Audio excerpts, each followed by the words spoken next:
అరే మామా, ఏంద్రా ఏం చేస్తున్నావురా? తమన్నాతో చాటింగ్. అవునా? అరే నాది ఓపెన్ చేయరా. ఏంటిరా? అదే ట్విట్టర్ విట్టారా?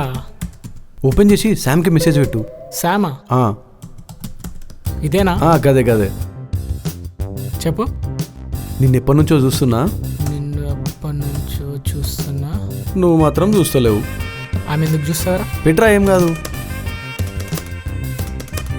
ఆ, నీ మెసేజ్ కోసం ఈ మెసేజ్ కోసం ఎదురు చూస్తున్నా. ఎదురు చూస్తున్నా. ఓ భగ్న ప్రేమికుడు. ఓ భగ్న, అది నువ్వేనారా? మరి పెట్టేం కాదు. సర్లే, భగ్న ప్రేమికుడిని కొట్టేశా. అరే అది చూడు, సందీప్ శామ్. మంచిగుందిగా? సూపర్ మామా. మామా నాకు డౌట్, రిప్లై ఇస్తుందంటావా? అరే అన్ని చిన్న చిన్నవి, మొత్తం చిన్న చిన్న బుర్రలు వేసుకొని ఉంటావు. చిన్న చిన్నది ఏంట్రా? ఊకే చిన్న చిన్నది అంటావు. నీ అమ్మ చిరాకు తెప్పి. ఆగ్రా, నీకు ఎందుకు కోపం వస్తుందిరా? నీ అవ్వ నేను బుర్ర అన్నరా? మళ్ళా నాకు మంచిగా ఉండదు. సరే ఏమనంతి చూడు, రిప్లై వస్తుంది చూడు.